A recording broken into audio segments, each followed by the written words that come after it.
Welcome to the Behind the Art Inspiration podcast. And I just want to take a little brief break because I'm working from my home and sometimes my dog barks and she might do that now. But anyways, it's a little caveat.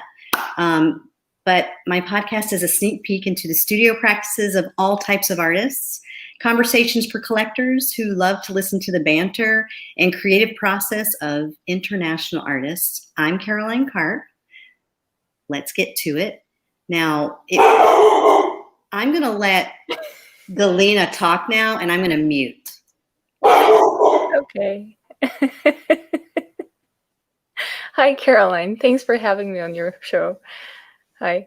Well, my name is Galina Marcus, and not only I'm a painter just like you, Caroline, we are also fellow podcasters.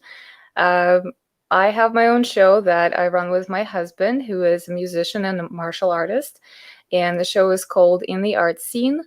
And we've been doing it since January this year, and we're just about to close our first season, or already recording the second season, having a bliss talking to all kinds of people. And it's just, I am constantly fascinated by the minds of creatives of all kinds of practices. So yeah, it's just, I guess you're having the same experience. I am. And thanks for taking over there. I knew you could do it because, like you said, you're a fellow podcaster. But there's just, Aria has never barked during a show, but I always know that it can happen. So thanks for jumping in there. But did you mention that you're from San Diego? Yes, I am in San Diego. I'm originally from Russia. And I have been in San Diego for 5.5 years now. Nice. And I only have been full-time artist since 2019. Wow. And so I've been a full-time artist since I'm just joking, but I've been painting since I was 2. And I did notice that you wrote that you've been painting since early childhood. Yes, yes, I was. So, I just never was a career choice. Right. And so until recently. Yeah. So we have quite a bit in common, even though there's a lot of differences too. We have stuff in common, but I want to know how living in Moscow, how long did you live there, you said? Well, I grew up there. I was born there. I grew up there, and I left when I was 32. Yeah. 32? Yeah. So I'm sure that being from there has influenced your artwork in some way. Well, first of all, for a little education in art that I have received, because my first degree is in fashion design, and we did have obviously quite a bit of drawing, quite a bit of dry medium and a composition, obviously. Russian art school is quite different. It's very, it's a classic in the way that, they can beat the life out of you for keeping the proper proportions and, greeting everything. And so it was very classic, and I cannot say that I enjoyed a lot of it during my education, but it helps me so much now. It does. Well, here's what's interesting about that. So I grew up with having a private art instructor. It was like, an after-school activity that I started fairly young. And then up through high school, I kept with that same private instructor. And she is a wildlife artist that works for Ducks Unlimited. And so she taught me classic realism. So how to make a composition, how to mix colors with oil paint, how to be very, very tight and perfect, right?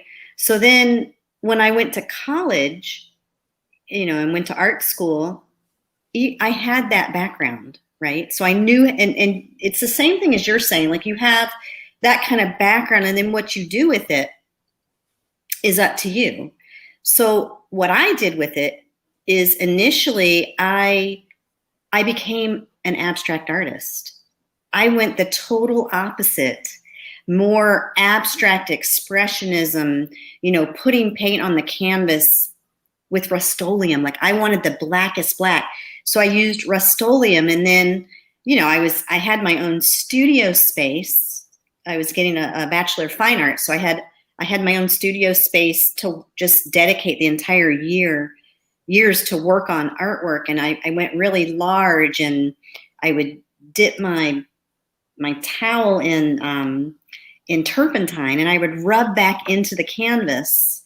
So it was more about the process and the exploration of the paint, more about natural phenomena and emotion, which was not what I was doing in high school. In high school and below that, I was more focused on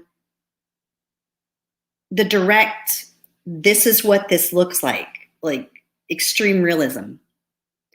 Then what happened was, after that, some of the realism started creeping back into the style that I have now, which I think is pretty unique.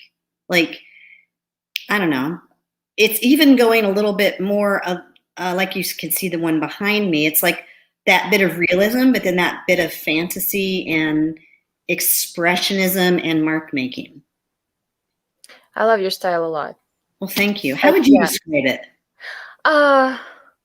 I'm not sure how would I describe it. It's well, I think what you say on your website, that this is a romantic expressionism, kind of fits very well.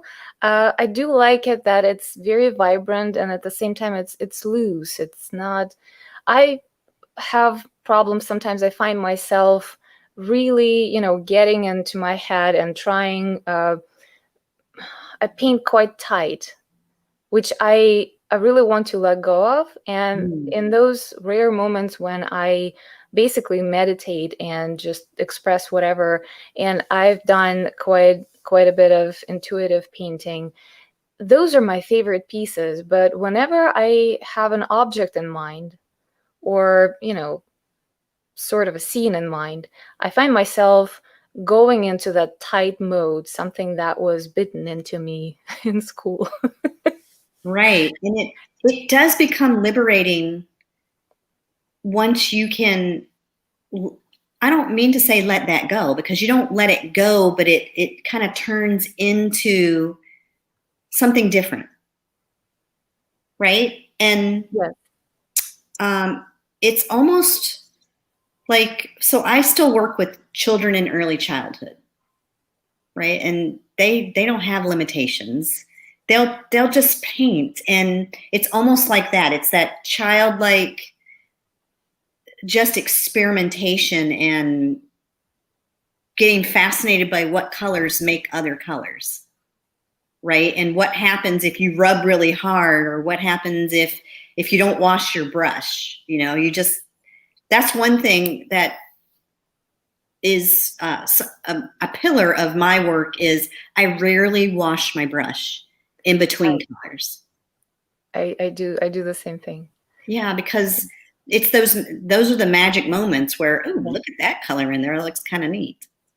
Yeah, and I relate to your experience with children, because I ran a children's art camp last summer, because the neighbors in the community asked me, because children were, practically out of school. They were stuck to their computers. So I put the folding table in my driveway and a little canopy, and I had a group of 7 and 8-year-olds, and then I had 11-year-olds join me. And at first I was terrified, because I never worked with children before. And then it became just such a, just like you said, a liberating experience, watching those children just getting into the zone and having at it.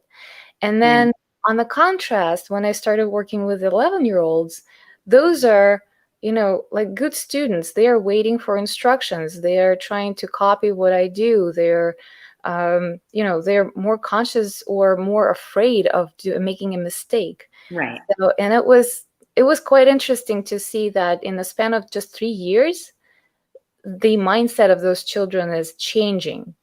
Yeah. And that got me thinking about, like, oh my God, how much crap do I need to clear in my own head, because I'm 37 and I've had, quite a bit of education and work experience, etc., etc., and it all, it all weighs on you, and it Right. all, yeah. So I've seen the natural flow. Like I've witnessed it over the years. I've been working with early childhood.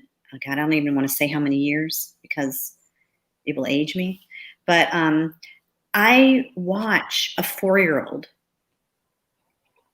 a 4 or 5-year-old, and it's almost like they are still connected to something else. Like they're still connected to where they kind of have no idea how beautiful what they're painting is. Like they're not even, they're just up there and they're just dancing and they're just moving, and what they're doing is incredible, but they don't have that self-judgment yet. Exactly. Right? It's just all That's the right beautiful, word. and it's amazing. Like I've watched it. It's not all the students, like it's not all of them, but some of them you can just watch how the beauty comes out. And I think that when I'm painting, I try to get into that space that they're in, of just fascination of what would happen if I did this, and not overthinking the work. So Yeah, that's amazing. And yeah, I do believe that we are, as we're growing older, we lose that connection with, I don't know, you call it whatever, universe, divine, nature. Yeah. And being like a child, well, we all know what Picasso said, right? tell us. Every child is an artist. The problem starts when they grow up. Right. So Right. And just on a side note, I offer retreats and workshops, and I haven't done one in a couple of years, obviously because of COVID. But I'm kind of thinking about doing one in June or July, which is not necessarily for artists, right? It's for anybody who kind of wants to just feel that natural wonder again and be creative on canvas, and have that relaxing feeling. Because would you agree that when you paint, it's a whole new world to go into?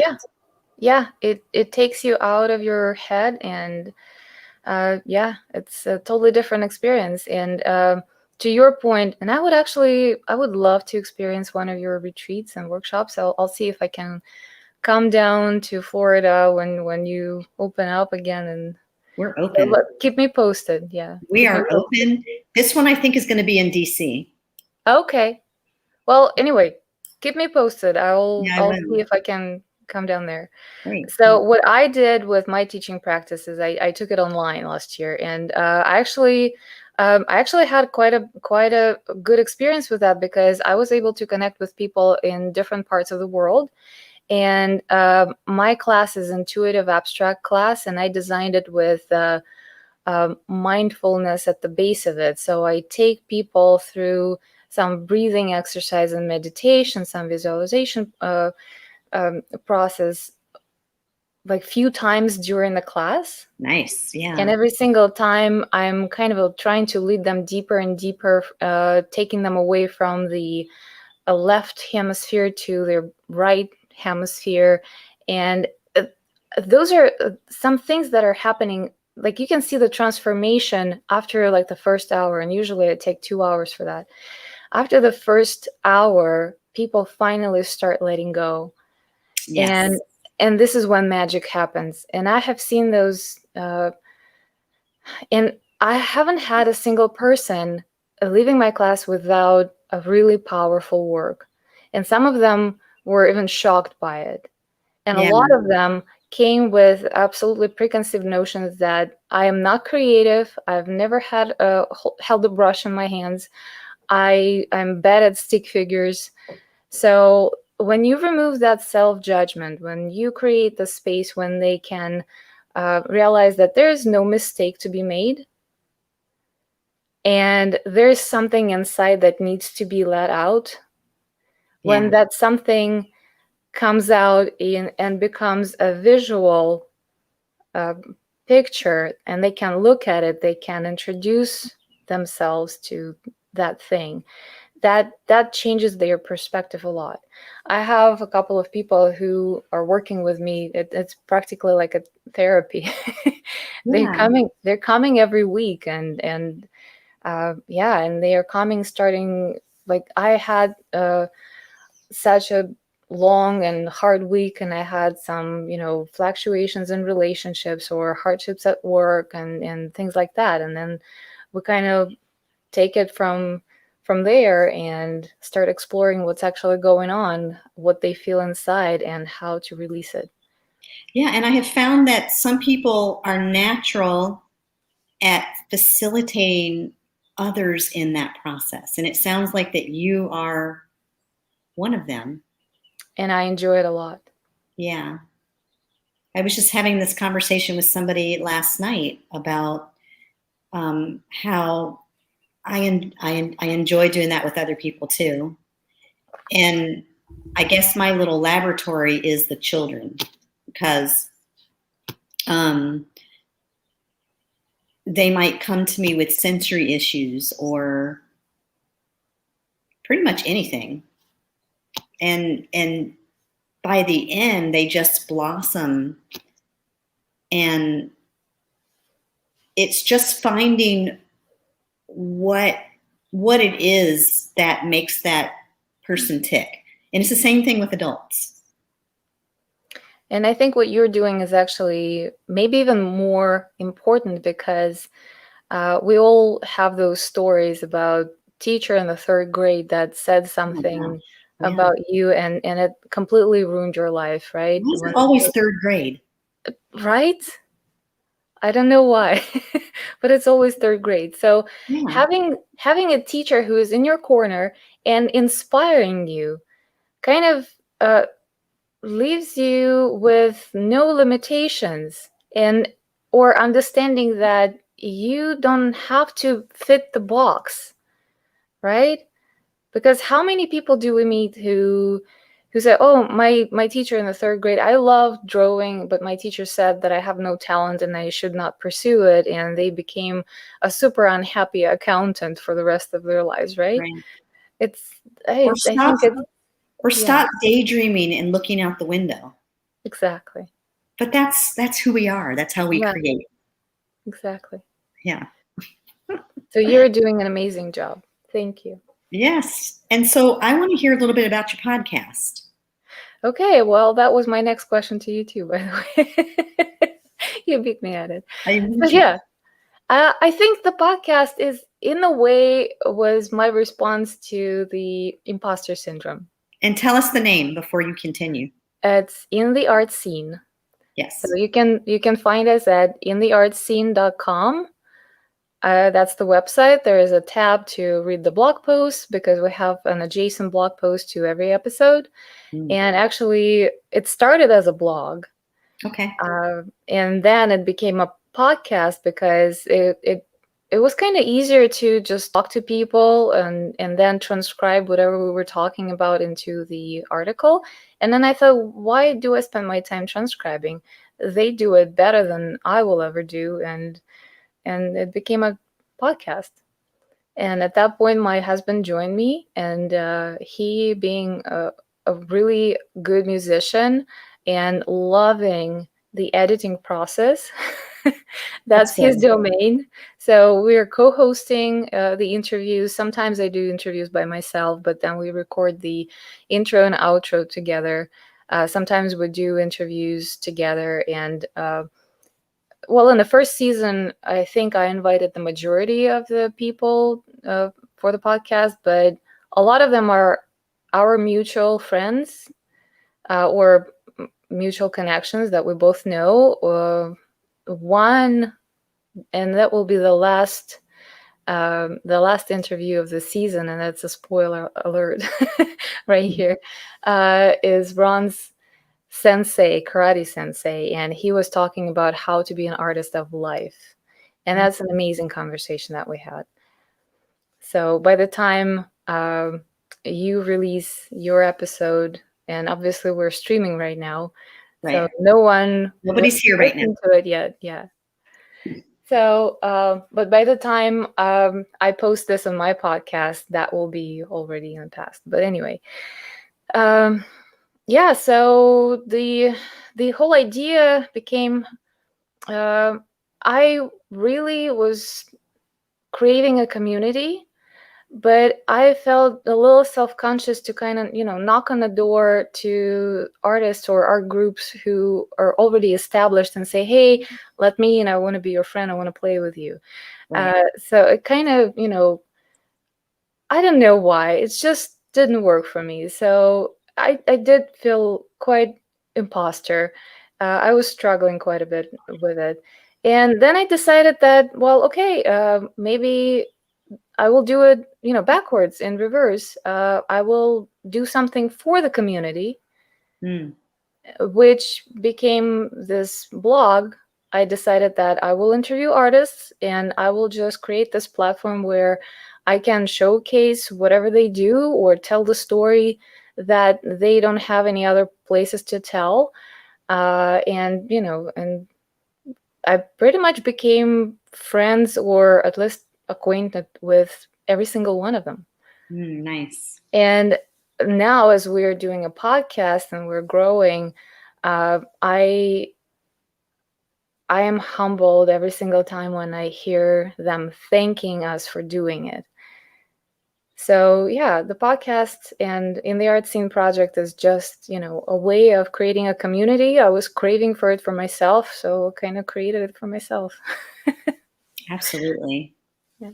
And I'm so glad that we met because I kind of craved the same thing. And so my podcast started, so in March of last year, I had the inspiration to start the International Online Art Collective, which was a collection of artists from around the world. There's 15 of us. And we're supportive of each other. We have shows, we have collaborations, and we promote each other. And so the podcast began by me interviewing them. So it became really natural, and I really enjoyed the connection of like being able to see these people in person and going to their studio all over the world, right? And allowing them to talk about their work. Like this is the first time I've talked about my own work is with you, coincidentally. So it feels really good to actually be able to speak about what I do in my work. Artists feel good, believe it or not, even though if they're shy or whatnot, they do want to be heard and they do want to talk about their artwork. Because it's their passion. Yeah. Right? And so just like with kids, I do the same thing with kids. So I just did that with these adults. And the way, so I'm on season 2 now. You're part of season 2. So in season 2, and this is episode 3, I don't know, I probably wasn't able to say that because Aria started barking. But in season 2, what I'm doing is I'm expanding my scope. So like yesterday I released a podcast interviewing a food artist. I saw that. And how fun is that? Like, because I don't want to I want to do all types of artists, right? So I have a food artist, I've had a musician. It's going to take a little bit, I'm pivoting a bit. Like I'm pivoting in how I'm showing up and who I'm interviewing. That's kind of exciting. And what's exciting about it is there are no rules. Yeah, it's your creative domain. You create the rules, right? Right. So you're going to do whatever you want with it. So how did you eventually meet with your 15 artists who became that international group? Originally, we were all in the same art group online with Sergio Gomez, who's he's also been on my podcast. We've actually done a few things together now. I've been on his podcast. He's been on my podcast. He does the podcast called Breakfast with Sergio, and that's how I found him, through Instagram. I connected with that group, once again, to feel a community with artists, right? And we decided that sort of an engagement group. Like we were in an engagement group, and then I had the idea of, I really want a tighter connection with some people, and I have a vision of who wants to help me, like who wants to help. And I was just so happy that people wanted to join me in making something bigger. Like this was in March, so this was when the world was shutting down. And, here I am in my studio. I knew there were other artists out there that were also in their studios. And I think it was just a way for us to not be trapped in our studios alone, right? Or creating alone. Yes. And just forge bigger connection, especially since all of our shows were being closed. Like, so many artists being disappointed because gallery shows weren't happening. I mean, I remember back then I had artwork, I think, in 3 different places that I had to figure out how to get back. Right? I had to figure out, I was like, okay, I have this piece there and it's closed down and I'm not really even supposed to be going anywhere, but I really want the artwork back in my studio because I don't know where this is going. And everybody was having the same situations happening.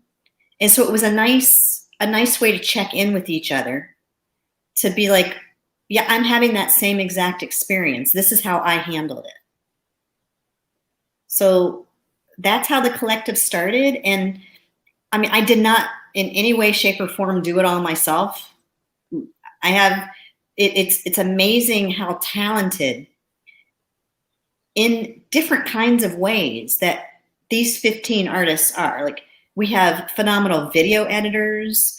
We have kind of like branding type experts. There's one person in particular who is more of, she keeps track of everyone. Like, if you're not following through with what you're supposed to be doing, she'll let you know about it. An admin. An admin, of course. And just everybody is kind of falling into their roles. And my role, I'm just a member. Like, I'm a member of the International Online Art Collective. And I have this really cool podcast, and I love doing my podcast. And so from that, I just have met so many interesting people, like ME from London. She came on my podcast, and we found out that we went to the same university, and she's all the way in London. Huh. Right? And is so fun and interesting. And I just like getting on Zoom and having conversations with her. And Morrison used to live in Cambodia, and he just moved to Australia, and he's renovating a church to live in, and he's just so dang interesting. Right? And so Morrison is part of the collective, Emmy isn't, but I'm making a connection with you. So it's all about connections, and I don't think any of it would have happened actually if it weren't for the pandemic. I agree with you on that. Yeah, 2020 was quite a transformative year.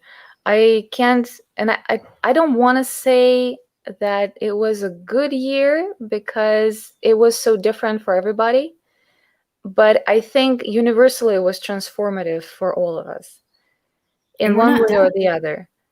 And especially creative people had to be creative about a lot of different things and how to go about their business, how to rearrange the studios, how to organize the online shows, how to connect with other people, how to connect with their collectors.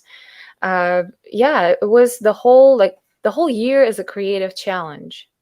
Yeah. Right. And I think I probably don't know a single creative in my circle who wouldn't have come on the other side with something new, original that works for them now. And that's probably going to be, in their routine or in their business practice from now on. Yeah. So, yeah. Yeah, I did deep dives into many facets of my world. One was just my computer. Like I developed systems and how to organize my videos, just my videos, and how I wanted to document. I documented so much. I painted so much and I documented. And that is what fuels my social media now, is the documentation I did in 2020. I mean, I have new stuff now too, but and the show that I created, like I did the most cohesive body of work that I've ever done, maybe since college. I did do pretty cohesive there, but because I was testing it, I was seeing, oh, what if I focus on one thing for an entire year, which was my sailboats, right? I love your sailboats. Thank you. I still love them and I still want to do them because I do love them. But so now I'm working on a new series, which is From the Garden Bed of the Mind, so I did so much inner work that I already know that the next show I'm doing, or the next exhibition, is From the Garden Bed of the Mind, right? But what I haven't done, because it's not quite time, but it will be, is reaching out to galleries again. Reaching out to galleries for solo exhibitions of these big, large collections. I find it's been fairly easy to have my own solo shows and to organize those, and I don't even know if it's really important with the galleries. What is your view on that? I don't have a view on that because I don't work with galleries too much. Yeah. I belong to the Art Guild here in San Diego, and we have our own gallery, and we kind of have a rotation. So I don't really deal with the galleries in the way of, I do apply to the group shows. Right.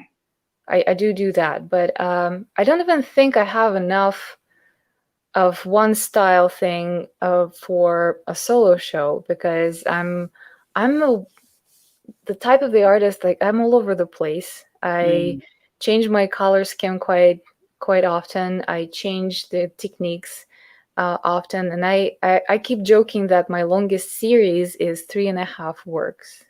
Oh wow! Okay. I have one now that is 4.5. But I was also a part that I had to overcome this past year about myself, because we kind of know the ways of artwork, art world is functioning, and it's like you need to go to the galleries, you need to have a certain body of work. If you want to show somewhere, you need to follow the trends maybe, or something like that, and you need to market in the certain way. And I found that this is just taking away the joy from me, because if I'm creating 3 pieces and then I get bored with it and I have a new shiny object and I have a rush to start doing something new, why do I need to limit myself, right? Because our work is about having joy, right? Mm-hmm. So I just didn't stick with one. So well, go ahead. No, but I do harvest like some of the series that I've done earlier last year, like this one that you might see over here. I had a few portraits like this, and this is now a basis for the guitar that I'm creating for a nonprofit auction now. So it's drying as we speak, literally, because I need to deliver it tomorrow. So you painted a painting of a guitar, or you painted on a guitar? On the guitar. Oh wow, that's so nice. Yeah. And this is the second year I do that for them. And I enjoyed, because this also kind of speaks to, this is a nonprofit that creates art programs for schools who cut off the budgets and got rid of all the arts. Okay. So they help children who don't have access to art supplies, to art education here in San Diego locally. And this is one of their biggest fundraisers a year. So I did one last year and I'm doing one this year. And I'm like, yeah, it makes me very proud. Nice. Yeah. Yeah. It's good to help out the kiddos. Yes. So, and it feels really good to know that you are contributing. Mm-hmm. So, just like a podcast for me is kind of my way of giving back to the art community, and it's on a larger scale in the US and beyond. We're actually going to have our first international, not first international, but first European artist coming on the podcast soon in the second season as well. So I'm catching up with you. But it just feels good when you know that something that you're doing, either connecting with a collector or makes the good otherwise, in the world. And I reached out to, we have another very interesting organization. It's called Prison Arts Collective here in San Diego, and it's part of the California Transformative Arts Program, who works with the correctional institutions. They are doing, and this is another thing, they're doing their own podcast, and I'm going to have them on my podcast soon, hopefully. I signed up as a volunteer. When we have chance, after all the COVID restrictions are lifted, they bring artists to teach right there in the facilities.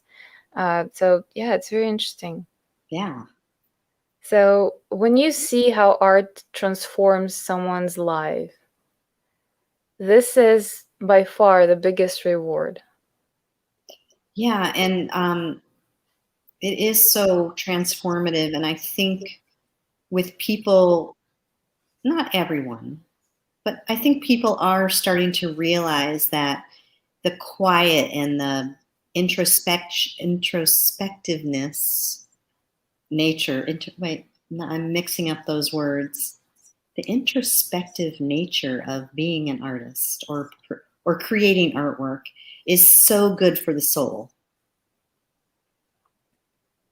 Yes, it is true. Yeah. So before I end the broadcast, do you have anything else that you would like to say? Need to ask I believe I had some things when we began, but then kind of conversation took the other route, and I'm quite happy with the conversation that we had so far. Okay. I am really grateful for you having me on your show, and I'm very grateful for you coming to my show. Yes. Because that will be double posted. So yeah, and I want to thank you for coming on my podcast and allowing me on your podcast. And I want to thank everybody that's watching and listening as we share. And we both love connecting, and we both love collaboration, and we both love art. And it would be great if you were to subscribe. Do you have a YouTube channel? I do have a YouTube channel, and it's probably Galina Marcus Art, I believe. Okay. Galina Marcus Art, I think, is my YouTube channel, but I will send you the link. I don't do a lot of videos, but I keep pushing myself to do more of the videos. I'm very camera shy, if you noticed. I actually have a plan for the new video.